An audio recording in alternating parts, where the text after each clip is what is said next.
Jharkhand utilisation certificate देने पर ही मिलेगी पोशाक व जूते की राशि। झारखंड के सरकारी स्कूलों में पिछले साल बच्चों को दी गई पोशाक, जूता, मोजा व स्वेटर की राशि का यूटिलाइजेशन सर्टिफिकेट अभी तक नहीं आया है। स्कूली शिक्षा और साक्षरता विभाग ने शैक्षणिक सत्र 2019-20 का यूटिलाइजेशन सर्टिफिकेट आने के बाद ही सत्र 2020-21 के लिए राशि जारी करने का निर्णय लिया। जिलों से पिछले सत्र में कितने छात्र छात्रा स्कूल में थे और इनमें से कितनों को पोशाक, स्वेटर व जूता मोजा की निर्धारित राशि दी गई, इसकी जानकारी मांगी गई है। राज्य की पहली से 8वीं तक के छात्र छात्राओं को पोशाक, जूता मोजा व स्वेटर की राशि दी जाती है। पहली से 5वीं तक के बच्चों को 600 रुपये और छठी से 8वीं तक के छात्र छात्राओं को 760 रुपये पोशाक, स्वेटर व जूता मोजा के लिए दिए जाते हैं। तीसरी से 8वीं के बच्चों को जहां उनके बैंक खाते में राशि ट्रांसफर की जाती है, वहीं पहली दूसरी के बच्चों की राशि विद्यालय प्रबंध समिति के खाते में जाती है, जहां से स्कूल बच्चों और उसके अभिभावकों को बुलाकर नगद राशि का भुगतान करते हैं। राज्य के 34,500 प्राथमिक और मध्य विद्यालयों में करीब 40 लाख छात्र छात्राएं नामांकित हैं। इन सभी को नामांकन के आधार पर राशि का भुगतान किया जाएगा। झारखंड में जेईई पहली पाली की परीक्षा खत्म। बाहर निकले स्टूडेंट्स ने कहा कोविड को लेकर डर था, लेकिन खुशी इस बात की थी कि हमारा 1 साल बचा। रांची के INO तुपुदाना में सुबह 9 बजे से 12 बजे तक हुई पहली पाली की परीक्षा। दोपहर 3 बजे से शाम 6 बजे तक दूसरी पाली की परीक्षा होगी। हैंड सैनिटाइज, थर्मल स्क्रीनिंग के बाद सोशल डिस्टेंसिंग का पालन करते हुए सेंटर के अंदर पहुंचे थे स्टूडेंट्स। सेंटर के अंदर दिया गया था 3 लेयर मास्क। राजधानी के INO तुपुदाना में बनाए गए सेंटर पर जेईई मेन एग्जाम की पहली पाली की परीक्षा खत्म हो गई है। सुबह 9 बजे से दोपहर 12 बजे तक छात्रों ने एग्जाम दिए। एग्जाम के बाद बाहर निकलकर छात्रों ने कहा कि कोविड-19 को लेकर उन्हें डर तो लग रहा था, लेकिन एग्जाम सेंटर के अंदर भी कोविड से बचाव को लेकर तमाम सुविधाएं तैयारियां की गई थी। स्टूडेंट्स ने कहा कि उन्हें इस बात की खुशी है कि उनका 1 साल बच गया।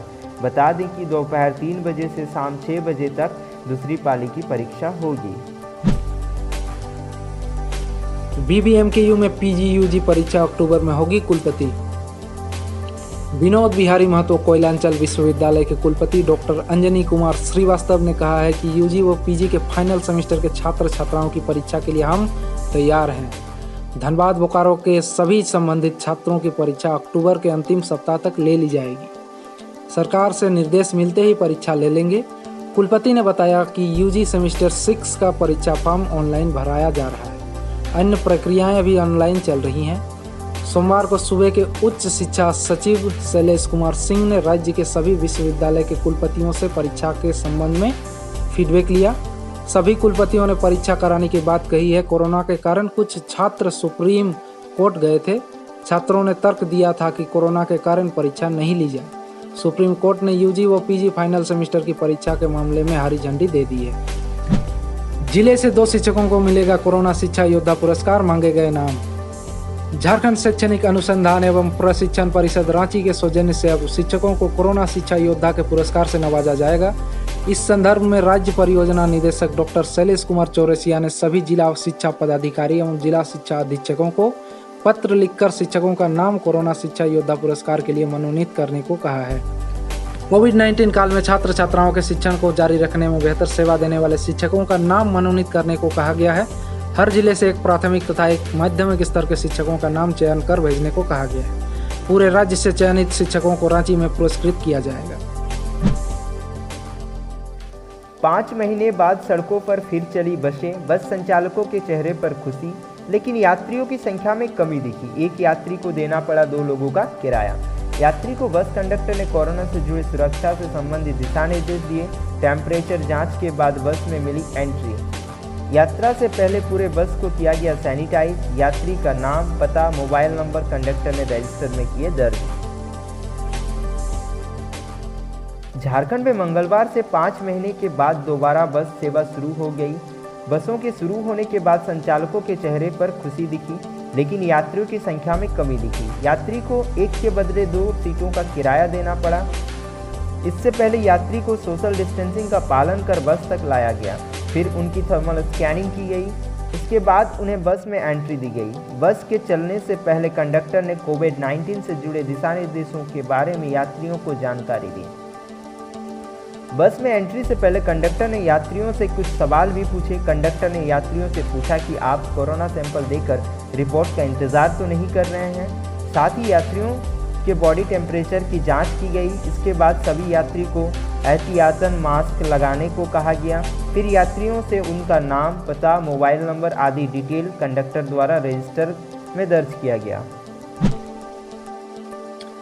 साहेबगंज नगर परिषद कर्मियों का 2 दिवसीय हड़ताल शुरू। शहर की सफाई व्यवस्था और कार्यालय कार्य हुआ प्रभावित। Sahebganj Jharkhand local bodies employees federation ने अपनी मांगों के समर्थन में मंगलवार 1 सितंबर 2020 से 2 दिवसीय सांकेतिक हड़ताल शुरू किया है। नगर परिषद परिसर में फेडरेशन के महासचिव अनूप लाल की अध्यक्षता में करीब 200 की संख्या में नगर परिषद के महिला पुरुष कर्मी धरने पर बैठे हैं। 2 दिवसीय सांकेतिक हड़ताल के कारण नगर परिषद में कार्यालय कार्य पूरी तरह से ठप रहा। वहीं शहर की साफ सफाई व्यवस्था भी पूरी तरह से प्रभावित रही। इसके अलावा जाति प्रमाण पत्र, जन्म मृत्यु प्रमाण पत्र, tax collection, holding tax collection के कार्य भी प्रभावित हुए। परीक्षा की प्रक्रिया शुरू। सभी विश्वविद्यालय सितंबर से फाइनल ईयर की परीक्षा लेने को तैयार। कुलपतियों ने वीडियो कॉन्फ्रेंस में दी जानकारी। झारखंड के विश्वविद्यालय के कुलपतियों ने कहा है कि सितंबर से वे फाइनल ईयर की परीक्षा लेने को तैयार हैं। सरकार की ओर से निर्देश मिलने से वे परीक्षा प्रक्रिया शुरू कर देंगे। कुलपतियों ने सोमवार को कौशल विकास विभाग के सचिव शैलज कुमार सिंह से वीडियो कॉन्फ्रेंस में ये बात कही। विभागीय सचिव ने कहा कि ऑनलाइन परीक्षा लेने को विश्वविद्यालय तैयार है। कुलपतियों की ओर से किसी प्रकार की आपत्ति नहीं होने पर अब मुख्यमंत्री हेमंत सोरेन और आपदा प्रबंधन विभाग की अनुमति मिलने के बाद परीक्षा ली जा सकती है। उल्लेखनीय है कि सुप्रीम कोर्ट ने कोरोना से जुड़े गाइडलाइन का पालन करते हुए सितंबर में विश्वविद्यालयों को फाइनल ईयर की परीक्षा लेने का निर्देश दिया है। राहत। झारखंड में 2 सितंबर से 3 तक बारिश के आसार। झारखंड के विभिन्न इलाके में मंगलवार से हल्के से मध्यम दर्जे की बारिश और कहीं कहीं मेघ गर्जन के साथ वज्रपात भी होगा। 2 सितंबर को मध्य झारखंड के रांची, खूंटी, रामगढ़, बोकारो, हजारीबाग, गुमला, उत्तर पूर्वी झारखंड के देवघर, गिरिडीह, गोड्डा, जामताड़ा, पाकुड़, साहेबगंज, धनबाद, दुमका, पूर्वी और पश्चिमी सिंहभूम में 1 से 2 स्थान पर भारी बारिश के आसार हैं। 3 सितंबर को भी कई इलाके में हल्के से मध्यम दर्जे की बारिश होगी। मौसम विज्ञान विभाग के अभिषेक आनंद ने बताया कि अभी बंगाल की खाड़ी में साइक्लोनिक सर्कुलेशन कायम है। इसका प्रभाव मंगलवार से झारखंड में दिखने लगेगा। हालांकि सोमवार को दोपहर बाद से ही आसमान में बादल छाने लगे थे। इससे पूर्व दिन में खिली धूप के साथ उमस भी लोगों ने महसूस किया। बारिश होने से लोगों को उमस से राहत मिलेगी। बारिश नहीं होने से काफ़ी गर्मी बढ़ गई है। आंकड़े के मुताबिक इस मानसून में बारिश सामान्य से 8% कम हुई है। बारिश होने से इसकी भी भरपाई होगी।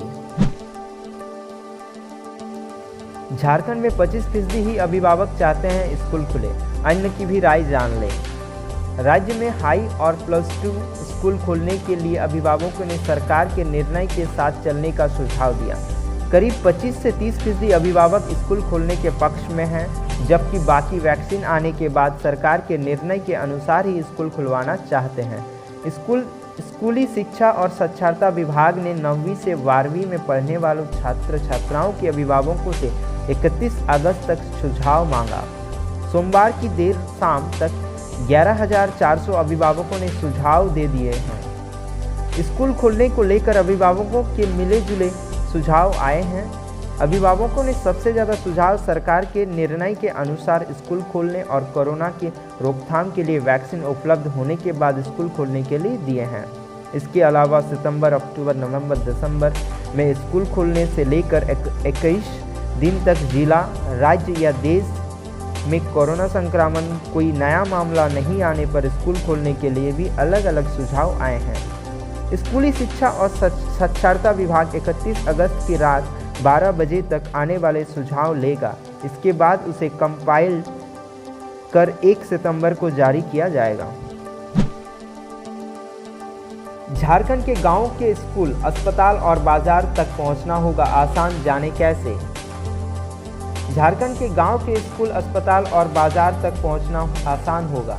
इन जगहों को प्रधानमंत्री ग्रामीण सड़क योजना के फेज 3 के जरिए जोड़ा जाएगा। जिन गांवों में इन जगहों पर पहुंचने के लिए पक्की सड़क नहीं बनी है, उन्हें प्राथमिकता के आधार पर बनाया जाएगा। इसके लिए कागजी कार्रवाई शुरू हो गई है। जल्द ही इन स्थानों पर निर्माण के लिए सड़कों को चिन्हित किया जाएगा। इसके बाद केंद्र से मंजूरी लेकर काम शुरू होगा। ऑनलाइन होगी सारी व्यवस्था। ग्रामीण विकास विभाग के अधिकारियों के मुताबिक इस बार व्यवस्था बदल गई है। इस बार अपने मन से किसी भी स्थान को नहीं चुना जाएगा। सारी प्रक्रिया ऑनलाइन होगी। क्षेत्र की प्राथमिकता के लिए अलग अलग अंक तय किए गए हैं। किन जगहों के संपर्क मार्ग नहीं हैं, कहाँ स्कूल, अस्पताल और बाजार आदि जगह गांव को एक दूसरे से नहीं जोड़ रहे हैं। इसके अलावा एक गांव से दूसरे गांव के बीच पड़ने वाली इन जगहों के बीच की स्थिति क्या है, इन सभी बातों के लिए अलग अलग अंक निर्धारित हैं। अंकों के आधार पर प्राथमिकता तय होगी। सभी का आकलन करके ही स्थान का चुनाव होगा। Subscribe to our channel for more videos and press the bell icon for latest notification. If you like the video, please hit the like button and comment below.